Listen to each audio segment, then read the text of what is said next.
بیان کر دیا گیا تھا۔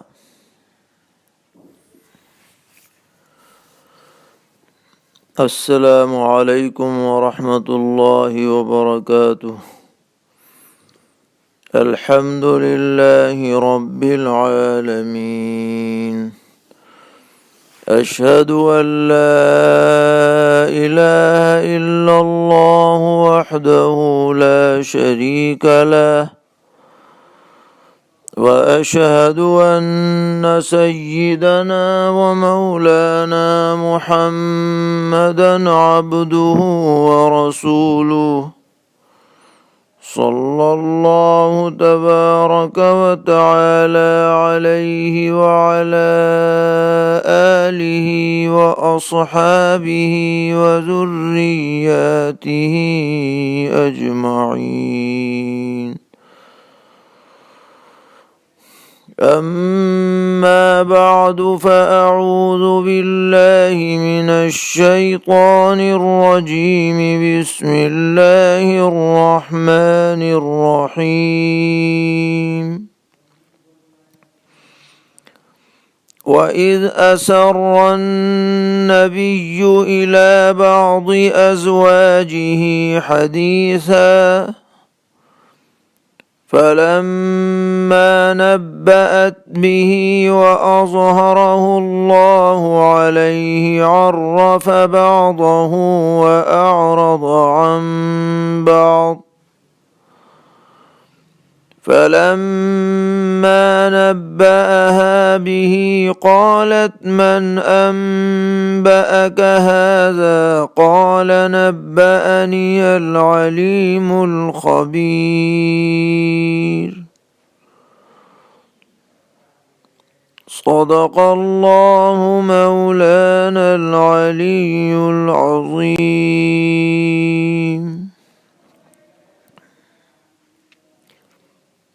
یہ سورہ تحریم کی تیسری آیت ہے، اور اس سلسلے میں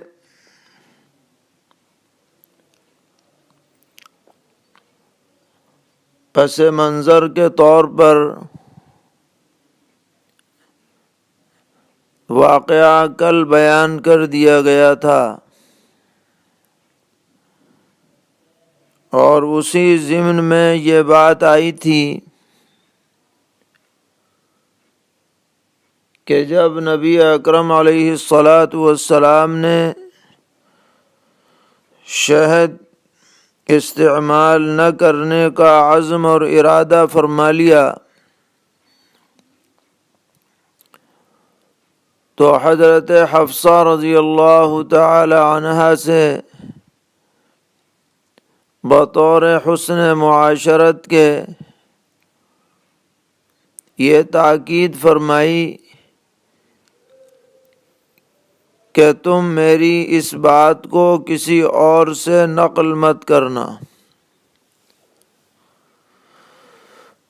اور بھی کچھ باتیں فرمائیں، جیسا کہ بعض ضعیف روایات سے پتہ چلتا ہے۔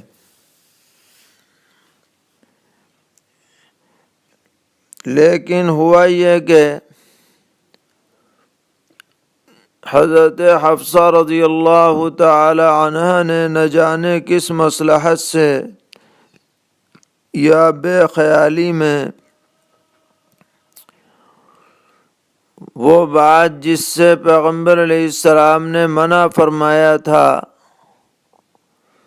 وہ ام المومنین حضرت عائشہ رضی اللہ تعالی عنہا کو بھی بتا دی۔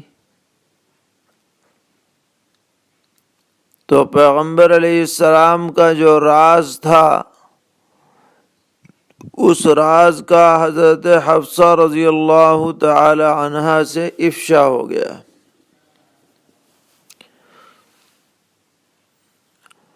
ادھر اللہ تبارک و تعالی نے بذریعہ وحی پیغمبر علیہ السلام کو اس پوری بات سے باخبر فرما دیا کہ آپ نے جن زوجہ مطہرہ سے منع کیا تھا انہوں نے دوسری کو یہ باتیں بتا دیں۔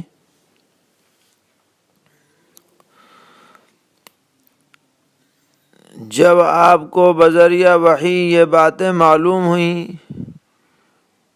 تو آپ نے حضرت حفصہ رضی اللہ تعالی عنہا سے پوچھ گچھ کی، لیکن آپ کی اخلاقی سطح اتنی بلند تھی کہ جس وقت آپ حضرت حفصہ رضی اللہ تعالی عنہا سے اس معاملے میں تحقیق فرما رہے تھے تو آپ نے پوری بات کا اظہار ان کے سامنے نہیں کیا کہ تم نے یہ کہا یہ کہا یہ کہا، بلکہ بعض باتیں ظاہر فرمائیں، بعض سے اعراض فرمایا۔ یہ کمال اخلاق کی دلیل تھی۔ جب حضرت حفصہ رضی اللہ تعالی عنہا کے سامنے یہ باتیں آئیں اور انہیں اندازہ ہوا کہ پیغمبر علیہ السلام کو علم ہو گیا، تو ان کے ذہن میں کھٹک پیدا ہوئی کہ میں نے تو سوائے حضرت عائشہ رضی اللہ تعالی عنہا کے اس کا تذکرہ کسی سے کیا ہی نہیں، تو حضور تک یہ بات پہنچی کیسے؟ چنانچہ فوراً ان کی زبان پر یہ جملہ آیا، من انبأک ھذا، کیا آپ کو یہ باتیں کس نے بتائیں؟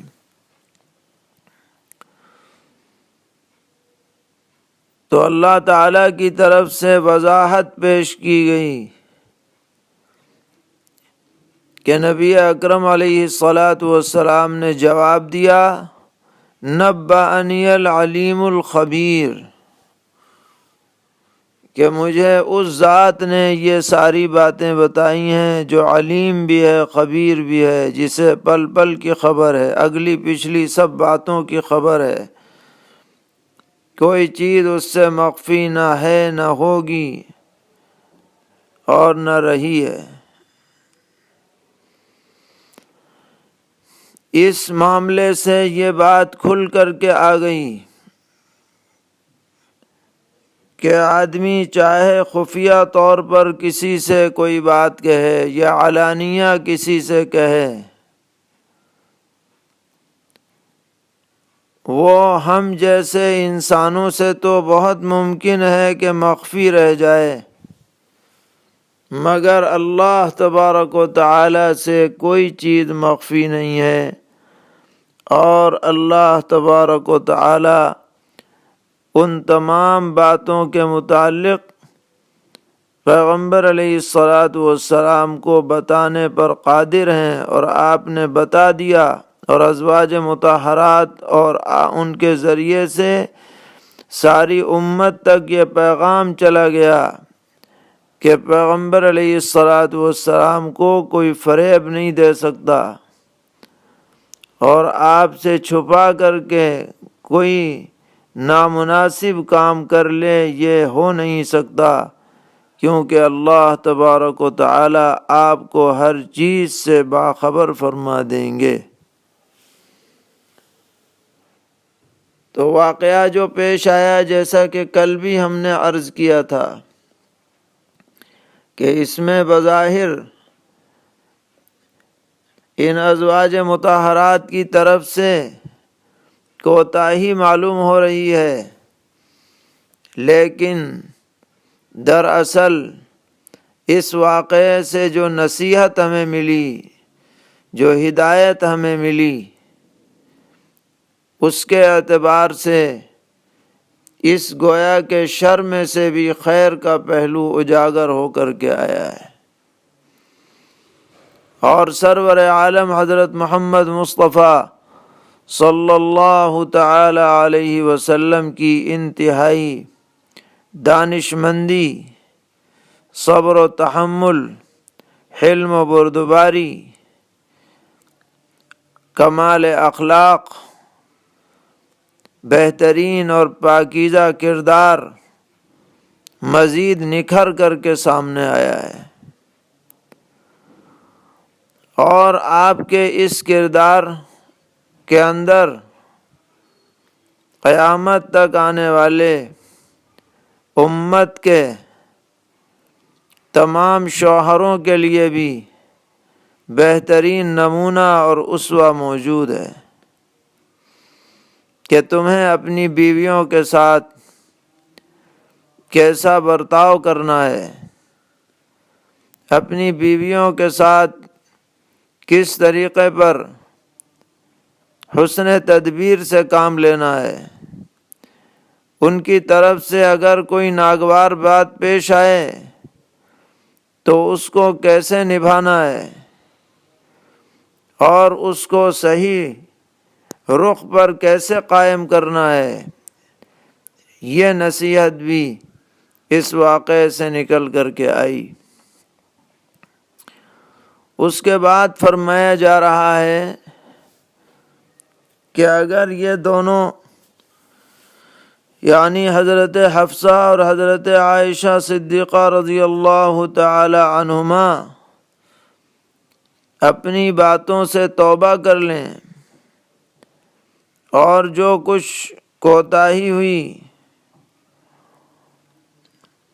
اس کو تسلیم کر کے آئندہ نہ کرنے کا پختہ عزم اور ارادہ کریں،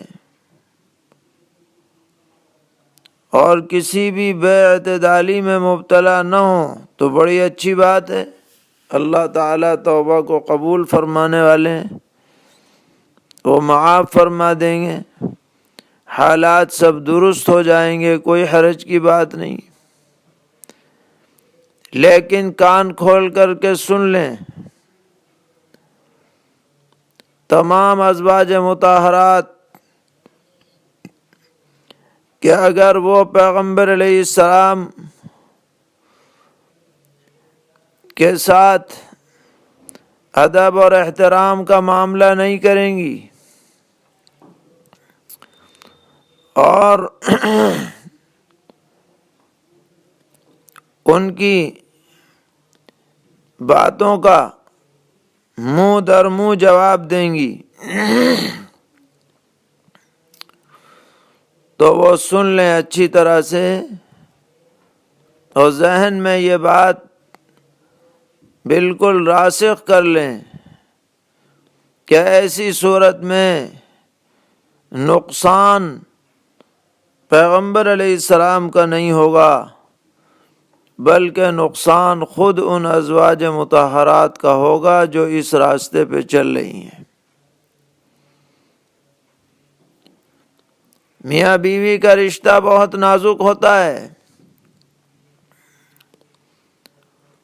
بعض مرتبہ بعض بیویاں اپنے خاندانی مقام اور مرتبے کے اعتبار سے شوہروں کے ساتھ اچھا برتاؤ نہیں کرتی، ادب اور احترام کا معاملہ نہیں کرتی، عزت و توقیر نہیں کرتی، تو اگر اس کے اوپر بر وقت مناسب اقدام نہ کیا جائے تو اس دیواجی زندگی میں بہت بگاڑ آنے کا اندیشہ رہتا ہے۔ اس لیے یہاں پر بھی بات آگے بڑھنے سے پہلے ہی اللہ تبارک و تعالی نے تنبیہ فرما دی کہ سب اپنے حدود میں رہیں۔ پیغمبر علیہ الصلاۃ والسلام کی ذات وہ ذات ہے کہ جن کی تائید میں خود اللہ تبارک و تعالی اور سید الملائکہ حضرت جبرائیل علیہ الصلاۃ والسلام اور تمام نیک اہل ایمان وہ پوری طرح پیغمبر علیہ السلام کی تائید میں ہے، اور پھر فرشتوں کا مجمع وہ سب حضور کے ساتھ ہیں۔ اس لیے کوئی اگر حضور کو تکلیف پہنچانے کا ارادہ بھی کرے گا تو انشاءاللہ پیغمبر علیہ السلام کا کچھ نہیں بگڑ سکتا، بگڑے گا تو اسی کا بگڑے گا جو تکلیف پہنچانے کے راستے پہ چلے۔ اور پھر یہاں تک ارشاد فرما دیا کہ کوئی ذہن میں یہ نہ بٹھائے کہ ہم جیسی عورتیں حضور کو کہاں سے مل پائیں گی، ہم جیسی نیک عورتیں، ہم جیسی باوجاہت عورتیں، ہم جیسی باکمال عورتیں پیغمبر علیہ السلام کو کہاں سے ملیں گی؟ تو فرمایا اللہ تعالیٰ نے کہ یہ خام خیالی دل میں مت بٹھانا، کیونکہ اگر ہمارے حکم سے پیغمبر علیہ السلام نے طلاقیں دے دیں اور تم سب کو الگ کر دیا تو اللہ تبارک و تعالیٰ کے لیے کچھ بھی مشکل نہیں ہے کہ تمہارے بدلے میں پیغمبر علیہ السلام کی معیت و مصاحبت کے لیے ایسی بیویاں پیدا فرما دیں گے جو تابعدار بھی ہوں گی، ایماندار بھی ہوں گی، عبادت گزار بھی ہوں گی، روزے رکھنے والی بھی ہوں گی، توبہ کرنے والیاں بھی ہوں گی، نماز پڑھنے والیاں بھی ہوں گی، اور شوہر دیکھی بھی ہو سکتی ہیں وہ جن کو سیبہ کہا جاتا ہے، اور کنواری بھی ہو سکتی ہیں۔ اللہ کے لیے کچھ بھی مشکل نہیں ہے۔ اس میں یہ پیغام دیا گیا ازواج مطہرات کو کہ ہم نے تمہیں بہت بڑی نعمت سے سرفراز کر رکھا ہے۔ حضور کے حرم کا حصہ ہونا اور حضور کی زوجیت میں کسی عورت کا شامل ہو جانا، اس سے بڑا شرف، اس سے بڑا کمال، اس سے بڑی فضیلت کی بات کسی عورت کے لیے اور کیا ہو سکتی ہے؟ اس لیے کوئی ایسا اقدام نہ کیا جائے جس سے پیغمبر علیہ السلام کے دل پر کوئی اثر ہوتا ہو۔ سب انتہائی اطاعت کے ساتھ ادب اور احترام کو ملحوظ رکھتے ہوئے، شریعت کے حدود پر قائم رہتے ہوئے پیغمبر علیہ السلام کے ساتھ زندگی گزاریں، اسی میں سب کے لیے عافیت ہے۔ یہاں پر جو ایک خاص بات ہے جس کی طرف ہمیں توجہ دلانی ہے وہ یہ کہ جب کوئی شوہر اپنے لیے کسی بیوی کو منتخب کرے تو اسے بیوی میں کن صفات کا خیال رکھنا چاہیے؟ بڑی شاندار بات اس واقعے کے ضمن میں یہ نکل کر کے آ رہی ہے کہ اگر آپ کو کسی بھی عورت کے بارے میں اپنی زوجیت میں لینے کا خیال ہے تو اس عورت میں تمہیں کیا خوبی دیکھنی چاہیے، وہ خوبی اس میں بیان کر دی گئی۔ نمبر 1، وہ مسلمہ ہو۔ مسلمہ کا مطلب ہے تابعدار، ضدی نہ ہو، سرکش نہ ہو، باغیہ نہ ہو، تمہاری بات ماننے والی ہو، تمہارے کہنے پہ چلے۔ اور دوسری صفت بیان کی مومنات، ایمان والی بھی ہو، عقیدہ بھی اس کا درست ہو، اعمال بھی درست ہوں، یہ دونوں لازم ملزوم ہیں۔ مسلمات سے مراد یہ نہیں ہے کہ وہ ایمان والی نہ ہو اور خالی تابع دار ہو، بلکہ ایمان کے ساتھ تابع داری ہے، اسی لیے دونوں کو ساتھ ذکر کیا، مسلمات مؤمنات۔ اور قانتات، نماز کے لیے لمبا قیام کرنے والی ہو، نماز کی شوقین ہو، ایسی عورت بیوی بنائے جانے کے لائق ہے۔ التائبات، اور جناب توبہ کرنے والی ہو، اولاً تو گناہ نہ کرے، گناہ ہو جائے جھٹ توبہ کرے، یہ صفت ہو اس میں۔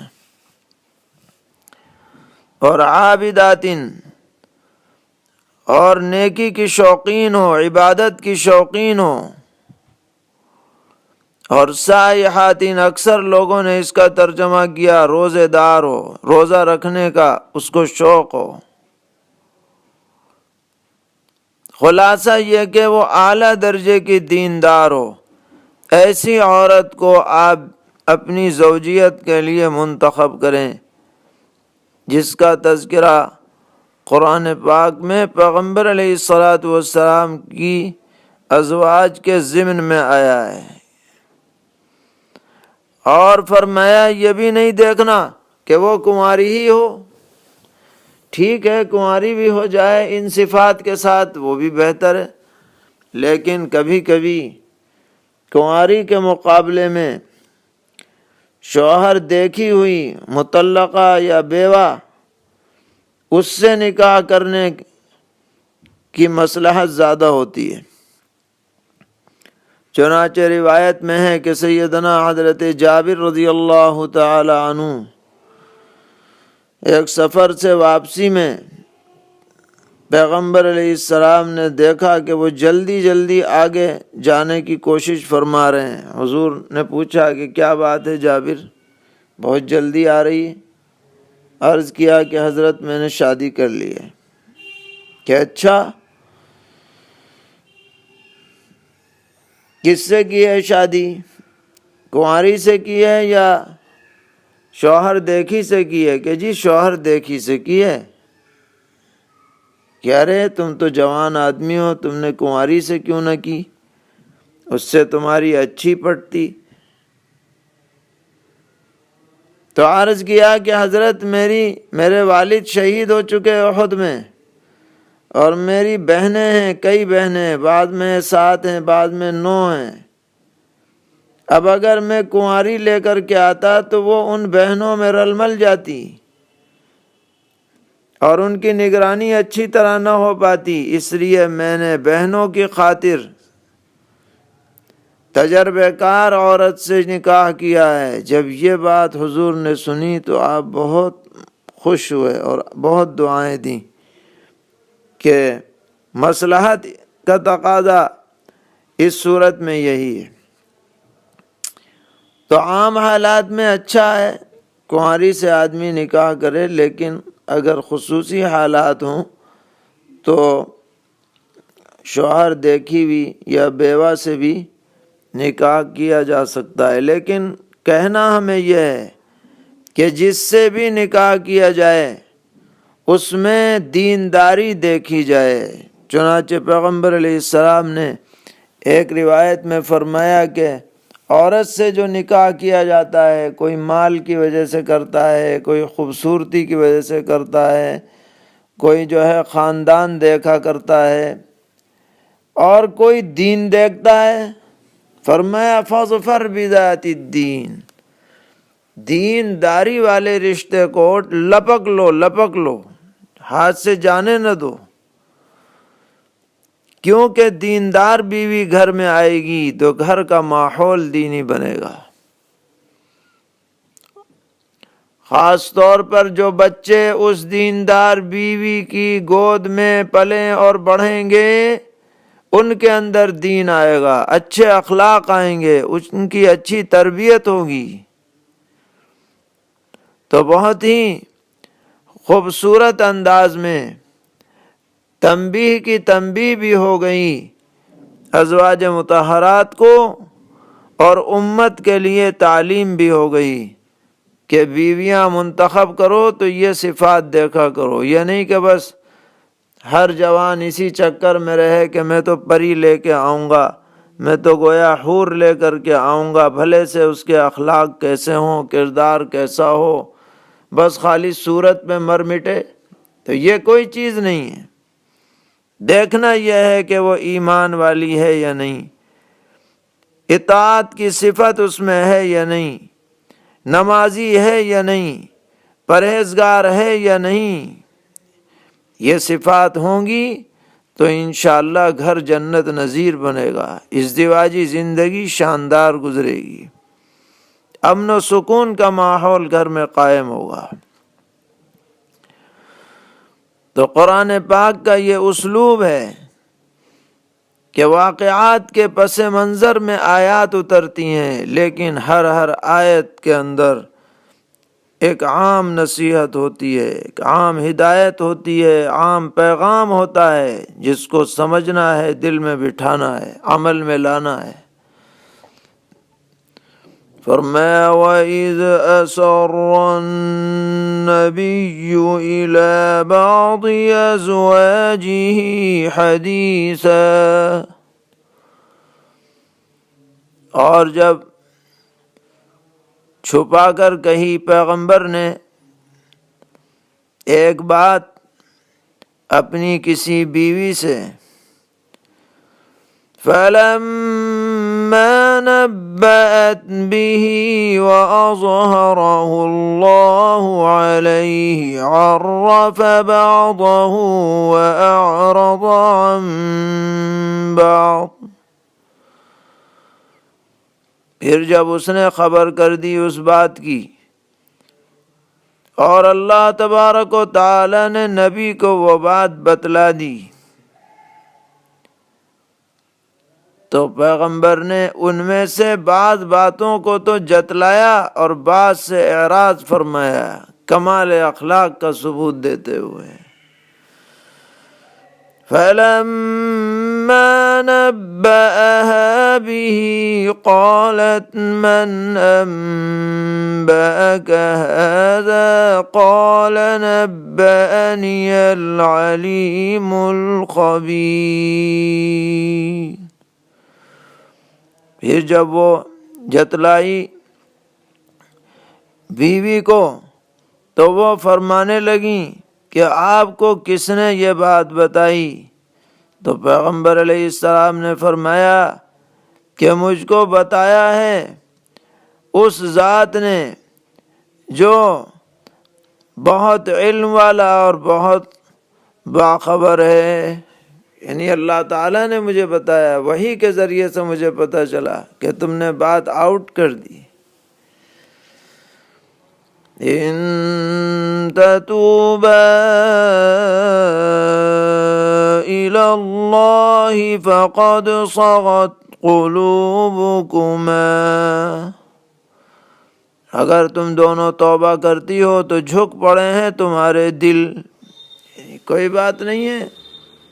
ایک دوسرے کی طرف مائل ہو چکے تھے، اب توبہ کر لو، کوئی بات نہیں، توبہ کا موقع ہے۔ وَإِن تَظَاهَرَ عَلَيْهِ فَإِنَّ اللَّهَ هُوَ مَوْلَاهُ وَجِبْرِيلُ وَصَالِحُ الْمُؤْمِنِينَ،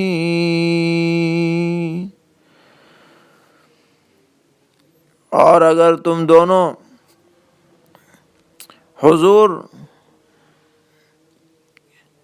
کی موافقت نہ کرو تو اللہ تبارک و تعالی حضور کے حامی ہیں، اور جبرائیل علیہ السلام بھی، اور سارے نیک مومن بھی،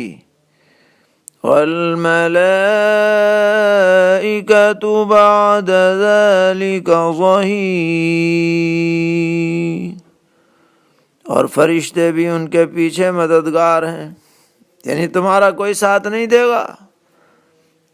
سارا ساتھ حضور کو ملے گا اگر تم نے اختلاف کی کوئی بات کی۔ عسى ربه إن